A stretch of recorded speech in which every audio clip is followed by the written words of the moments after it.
Hi guys, welcome back. So this is going to be a really cool one. It's a bit of a two-parter if you like. The first part, I was lucky enough to get a chance to get back out in some relatively low winds to do a bit more shooting at 100 yards. Now I've already done a video on it the first time that I'd shot out at that range. Unfortunately, the weather wasn't quite as kind to me last week. However, I did give it a good go. I really enjoyed it. I've got a few things to try now going forward with the rifle. I need to optimise my setup a little bit because I'm sure I can do better. So the first bit of footage is 100 yards. They were cold shots as well. I had no sighting shots, anything like that. Sam and I had been filming most of the afternoon. The wind had died off just before it got dark, and we managed to get half an hour in. Now, it's quite funny because I thought I'd broken this. I thought something had gone wrong, but it turns out that I'd just run it a bit too low on air, hadn't paid attention. I've started to make a few little optimisations to the setup as well. As you can see, the butt hook's now gone. I've just got the rubber butt pad on there. That's an HFT 500 one that I've cobbled on there. That sits better on the back of my hand. I also now need to do something with my little sandbag up front. That's useless. I need something slightly higher. There's a few little things I want to tweak, but hopefully as soon as we can get back out again in some sort of calmer weather, I will do. Still haven't prepped my ammo either, so all the shots you're about to see, they were shot with pellets straight from the tin, but I've really enjoyed it, and I've really enjoyed some of the other footage that other channels have put up. Looking forward to Matt at Airability having a go. He's getting his rifle optimised and set up for it at the moment, so footage is going to go up for that now, and then I'm going to come back to you in the middle because after that I decided that I really needed to spend some more time shooting this in the wind. Typical me being me, quite extreme conditions. We had gusts of wind up to 40 miles an hour, so I've got a lot of footage monitoring the wind drifts at the extended ranges. Now I couldn't push it out to 100 yards. I didn't feel safe with the backstop I had pushing the ranges right out, but it's really interesting to watch and monitor them drifts. Something I really need to get a better grip with. Now I've not had this that long.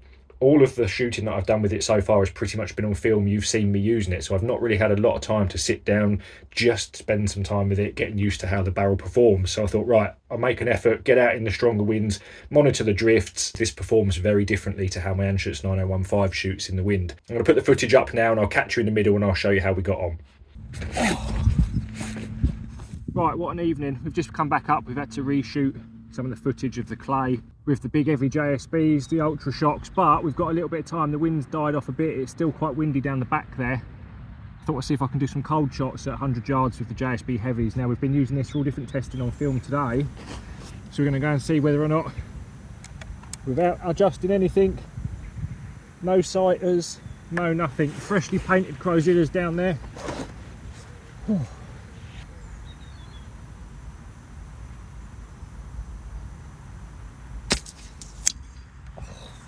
Oh my god! You freak locked it.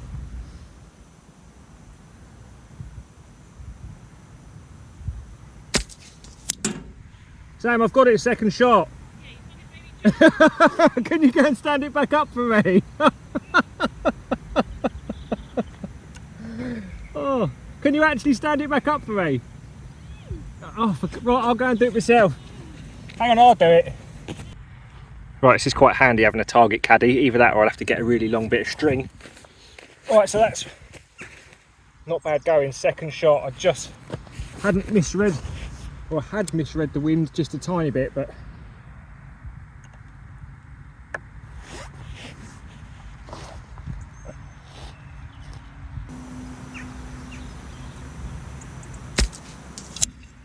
oh, that one went a bit high. So we've been shooting JSB Ultra Shocks, we've been shooting some Zan slugs today and all sorts through this barrel. These are literally cold shots after shooting all of that. This is the old 2016 JSB heavies.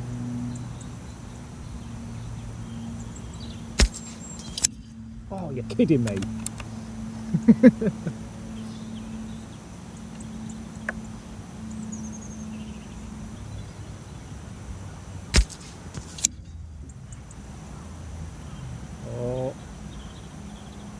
I think we hit something on the way through. Is that splat at the bottom? Not sure what happened there. Dodgy pellet maybe?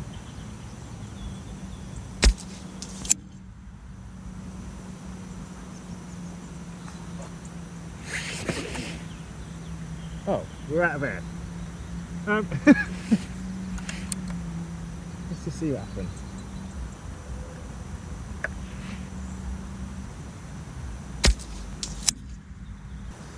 Interesting.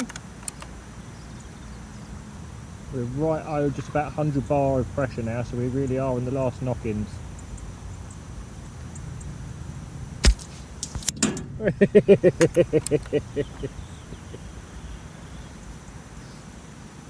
What's going on with them low shots?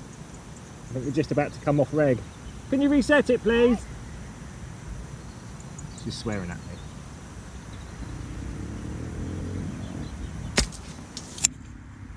Oh, we're running out of air. It's annoying.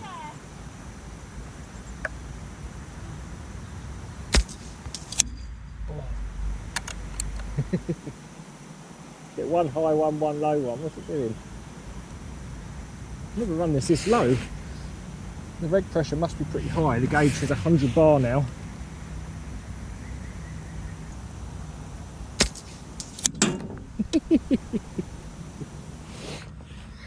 Well, in calm conditions, it's a good idea for using an XTI to keep it filled up ideally.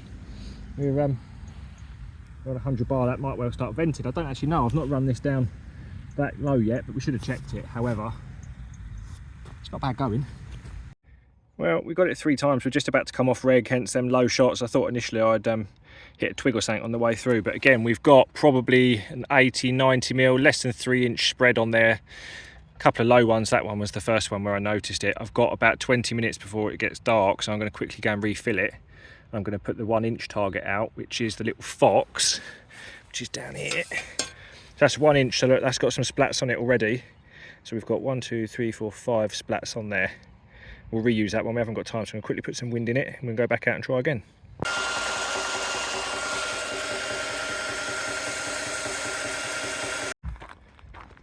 Right, sun's just about to set. We've got probably 15 minutes at most, so we're going to try and get a few more shots off quick on that 1-inch target. Right, I've literally just refilled it. I'm going to take a sighting shot at the Crowzilla first before we attempt that 25 miller, just to be on the safe side after refilling. Right, let's see what we can do. Oh, gets the heart rate going, missioning it back and forwards with this in the bag. Oh. Right, okay, let's have a go for the 25. Always a bit low to the ground.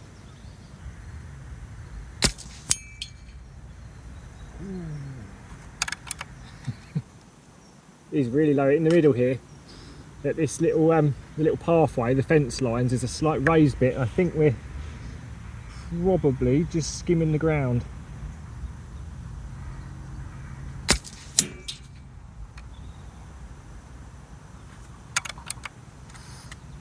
That's tough.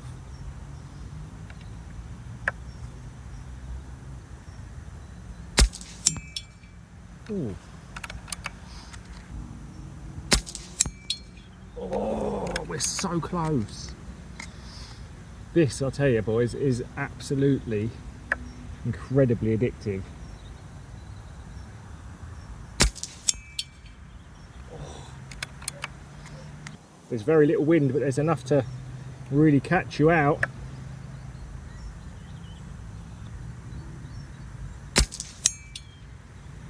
Have we got it? Did we get it? I can't tell. I don't know. That target's a little bit rusty. Let's go back to the Crowzilla.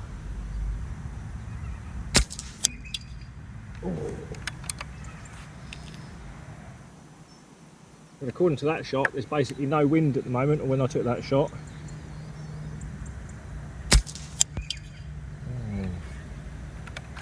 Oh. I mean, this is still a pretty respectable group for 100 yards, sub 12.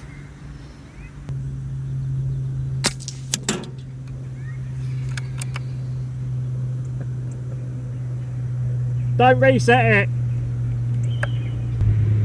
I'm back on the fox. Oh. That looked like it 1 o'clocked it.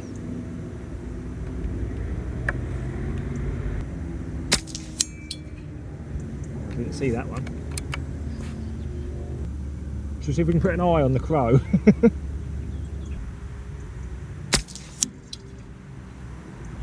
On his nose. Right, let's see if I can stamp one back on that pellet strike. I'll just put one on the top of his beak. Let's see if we can splat that one. Oh, miles out. It's at least 40 mil away, that's not good. Right, aim for the one on his beak.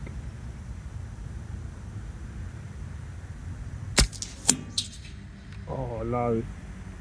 I'm done. That's pretty fun.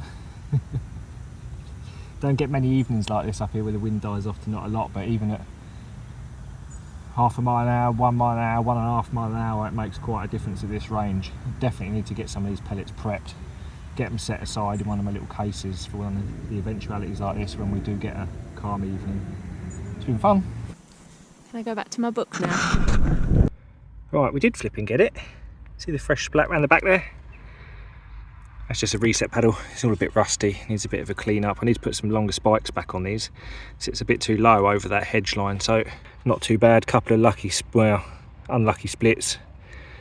Not too bad. Got the Crowzilla again as well, so tried stamping an eye on him. It didn't work. One of them just went under his chin, I think.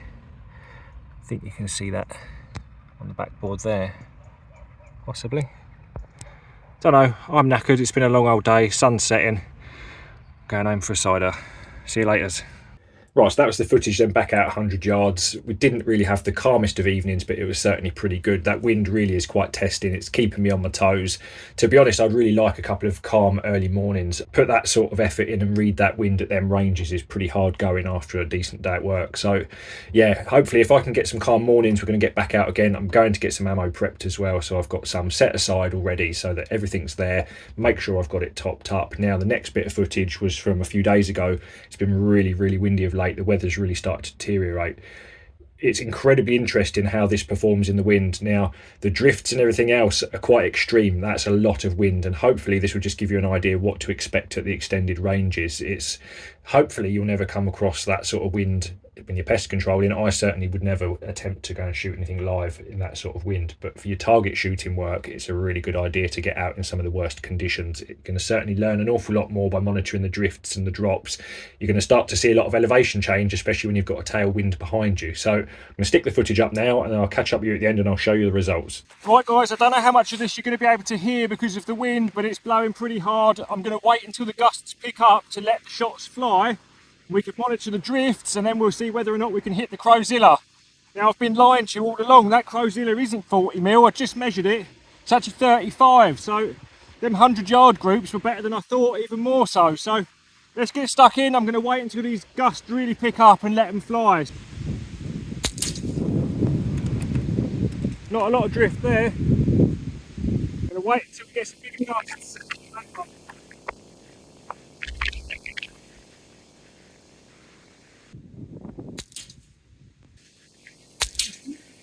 Oh, let that one go at the right time.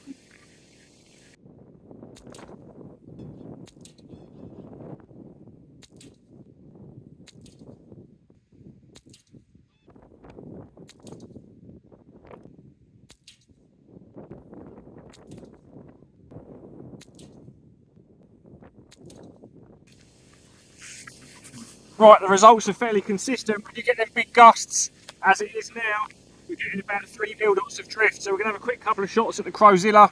35 mil should be fairly easy to get at this sort of range, and then we're going to go back out to 45 yards. Typically, the forecast was for sustained 30 mile an hour winds with gusts up to 50 mile an hour. It's definitely not that at the moment, unfortunately. Right, at this shorter range, we're at 25 paces.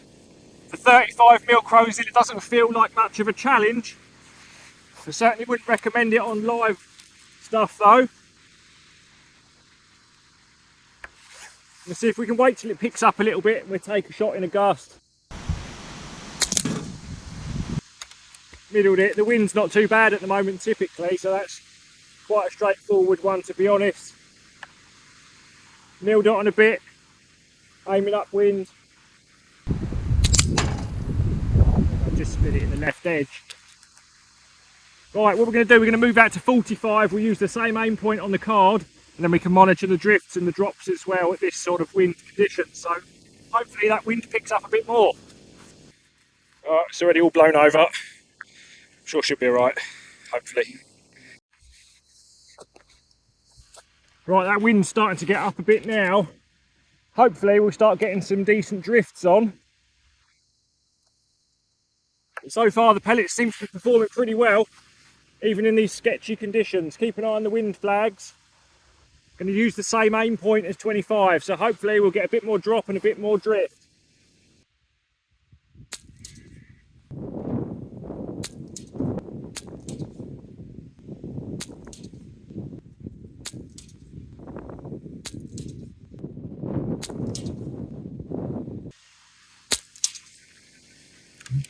Got that one just as that gust picked up.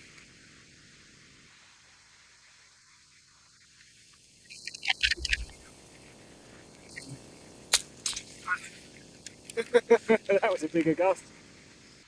That's strange, I'm getting a bit less drift than I anticipate. Unusual. Right, we've got it, but these are a bit unusual in the wind. They seem to not drift quite as much as I anticipate, so either that or the wind's not quite as strong as I think it is.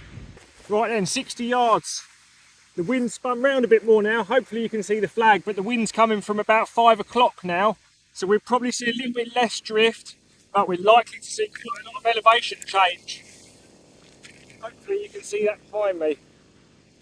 Same aim point as 25 and 45. We're not aiming off, and then we'll have a go on the Crowzilla again after that. Ooh. Okay, we're off the paper. I'll just do another shot. But what I will do is just use a bit of holdover to keep us on there. Just said we're likely to get a big bit of elevation change with a chasing wind.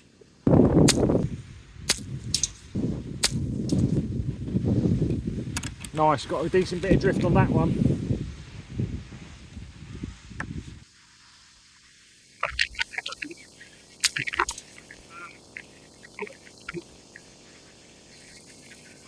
That's 4.5 mil knots of drift, 60 yards.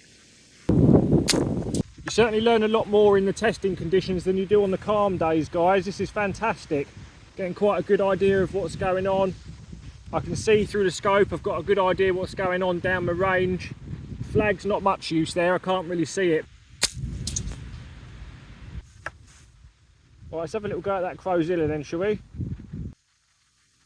3 mil knots of holdover, that wind's picking up a bit. We'll go for 2.5 dots of drift. See whether I get it right. Oh no, only 2 dots of drift. I always overcompensate. It's interesting.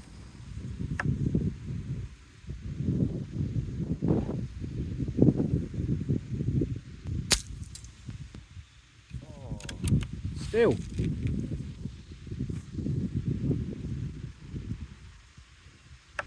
But on the plus side, these pellets aren't drifting as much as I think they ought to be.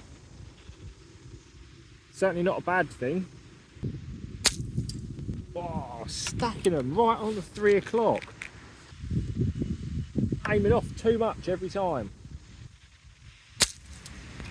Got it. That's really strange. I felt like I should be aiming off quite a lot more than that. I think we'll go and have a look at these drops. We'll see if we can work out what the wind was actually doing. We'll see if we can use a ballistic calculator to work out what the wind speed was given them drifts. Pretty interesting. I'll see you at home. Right then guys, we're back. So this is the first time that I've had a chance to push the XTI out to that sort of ranges in anywhere near this sort of wind. Now at times, looking at this drift here, this is 9.5 inches of drift from my aim point. Now I was using the same aim point for all of the shots, although to keep these 60 yarders on the card, I was actually given an additional mil dot of holdover, so they would have been right off the bottom of the card down here as the first ones were. So I was giving it an additional mil dot of holdover, but with 9.5 inches of drift. Looking at the footage, that wind was sort of chasing from about 5 o'clock, so it's about 150 degrees if you like. That 9.5 inch drift is the best part of 40 mile an hour when I let these shots go. Now I wanted to actually hit the gusts as best as possible to see what these drifts actually look like. If you're shooting in competition and even pest controlling in slightly more sensible weather, it's never a good idea just to be waiting for lulls in the wind. If you've got a time limit on your shots or anything like that, it's always a good idea to be able to actually shoot in the breeze, have an idea of what your actual aim points are, when you look at some of the best bench rest shooters that shoot outdoors, they won't be waiting for lulls in the wind. Some certainly will, and some certainly are, but then they get pushed for time. The best shooters have got aim points. They've got it all mapped out, so they know what's going to happen with these bigger gusts and everything else. But 2.5 inches of drift at 25 yards. The 45 paces, we had 6 inches of drift. We've got up to 9 inches of drift, or 9.5 inches of drift at 60 yards. So a lot to take in, really. It's a really good idea if you get a chance to get out, especially if it's not raining, to get out and actually just let some shots go. Because if you are in competition and you've got a day when it suddenly picks up, whips up really hard, it's always a good idea to know that you may be aiming off your plate 3.5mm dots to actually keep your shot on the kill zone. So it's certainly really interesting. It's definitely worthwhile. I think I've learned a fair bit from this. Now I want to just get out, just push the ranges out into some 10-15 mile an hour winds instead of the really extreme stuff. Certainly a lot to learn from this. I really enjoyed pushing it out. I need to do a little bit of further optimization to the setup with the XTI. I've got a few more bits planned. I'm going to make up a riser, a spacer, something to go underneath my sandbag. I'm going to repack that out with some other bits and pieces. So overall, it's really quite interesting. I feel like I've learned a lot. I've got to get some ammo prepped, keep them set aside in the bag, prepped and ready to go, because I reckon with a bit more time spent with this barrel, I reckon I'll be able to get some sub MOA groups. So that's ultimately going to be a group about 31mm, about that sort of size. One MOA 100 yards is 26.5mm, but that's measured centre to centre. So I've got to add on 1 calibre distance onto that. So we've got 26.5 plus 4.5mm. So we've got about 31mm outside edge to outside edge. So I'm going to knock up a couple of targets at 31mm. And if we can get them at 100 yards, that'll be sub MOA with the sub 12 XTI. So something to plan for the future. That'll do it for this one, guys. I'll see you in the next one.